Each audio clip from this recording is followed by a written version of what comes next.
with just 2 weeks away from Election Day, the governor's race certainly heating up. A new polling from Fairleigh Dickinson University gives us a snapshot of where things stand. To help us break down the numbers, we bring in our friend Dan Cassino. He's been here before. He's the executive director of the FDU Poll.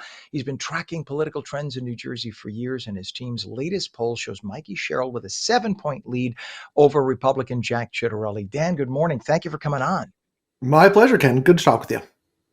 Good to talk to you. Now, the polls are everywhere.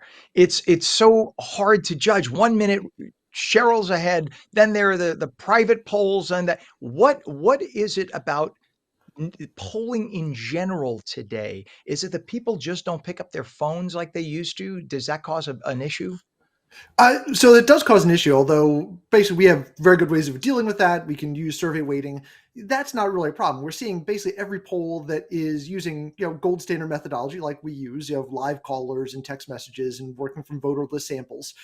They're all giving about the same results. Sherrill up by between 5 and 8 points. So the real question is the likely voter model. Now, as a pollster, I hate polling elections. Every pollster hates polling elections.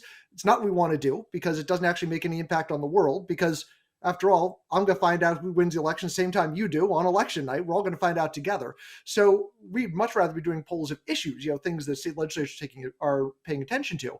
But when we're doing polls of elections, we have this additional level of complication. We have to try and figure out who's going to vote. When I call up voters in New Jersey, registered voters, 80% of them say they're going to vote in the gubernatorial election. Now, Ken, you and I both know half those people are lying. Turnout's going to be 40, maybe 42%. So those people are lying. We have to figure out who's lying and who's not. And the people who are lying vote different than people who aren't lying. So depending on what your likely voter model is, you're going to get very different results. So generally, I'm with you. I'm sorry to step on you. Go ahead, Dan. Yeah, generally we assume that people who are going to vote in this election are people who voted in one of the last 2 gubernatorial elections or people who are newly registered to vote. Great. That's our likely voter model. However, if you're the Ciattarelli campaign, you're looking to go, no. There's a whole bunch of people who never vote in gubernatorial elections who are going to vote in this one. And if you try and poll those folks, it looks better for Ciattarelli. And this is something that there's no scientific way to figure out who's right. All we can do is look at what's happened in the past. And you guys, Fairleigh Dickinson has been smack on. You guys are just so careful about what you put out. So I think anyone would be very wise to be very, very observant of whatever your results are. What does the Sherrill showing suggest about party enthusiasm and voter preference at this stage of the game? So enthusiasm is really difficult to measure. And to some extent, enthusiasm doesn't really matter that much. It doesn't matter simply because it doesn't matter how enthusiastic you are, you don't get to vote twice. So you need to get to a certain level of enthusiasm to actually turn up and vote in the polls. After that, it doesn't help you very much to have voters that are more enthusiastic than that. We don't have good measures of enthusiasm here. All voters say that they're enthusiastic. Sherrill voters say they really like Sherrill. Ciattarelli voters say they really like Ciattarelli. So we're not seeing big gaps there. There are some interesting things going on. So both candidates are well liked. They've both brought their parties together. There was some concern after a really divisive Democratic primary that Sherrill was going to have trouble putting together progressives and liberals and moderate Democrats, bring them all into the camp. She seems to have done that. Just so, Ciattarelli seems to have gotten moderate Republicans and MAGA voters all in the same camp. Everyone's lined up behind their own candidates. There's basically no undecided voters left, the people who are likely to vote. And of course, we've got lots and lots of people who have already voted, which just is an extra level of complication in doing the polling. Yeah, that is an issue. I mean, while it's always nice to give people the opportunity, as much opportunity as possible, when I was a kid, early voting meant the day before election day, and I'm 58, Dan. The day before election day, if you had a physical challenge or you were senior citizen, you got to vote. That was voting early. Boom. Everybody else stand in line. The idea of having a month or 5 weeks, to me, anything could happen. We could find out that a candidate's an axe murderer, and now what? You've cast your vote, and that's that. You can't go back and take it back. So one thing I wanted to ask you about, back in 2021, Jack Ciattarelli came close, obviously, to beating Governor Murphy. 3.2% was the difference. All the polls leading up to the election suggested that Murphy would flatten Ciattarelli. In fact, I know, and this is not your polling company, but the Monmouth University poll said 11 points that Murphy would win by 1 week before to the day.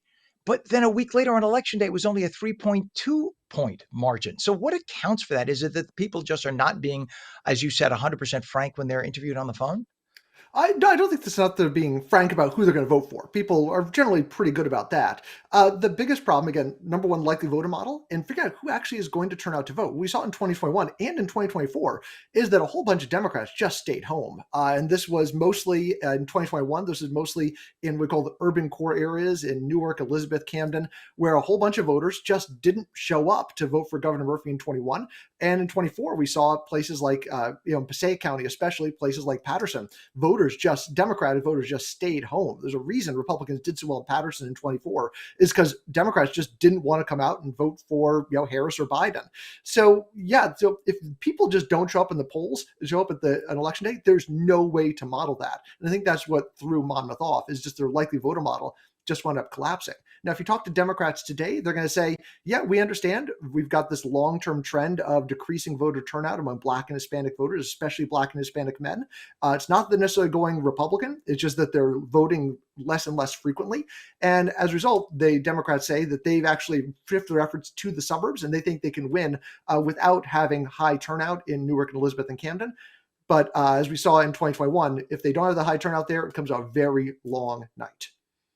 All right. Well, listen, we got about 30 seconds left. You know that New Jersey tends to lean blue, but people tend to sway back and forth every 8 years, Republican, Democrat, Republican, Democrat. So based on your research, who do you feel is more likely to show up and vote, and who do you think is going to set it out based on what you're finding from talking to people on the phone?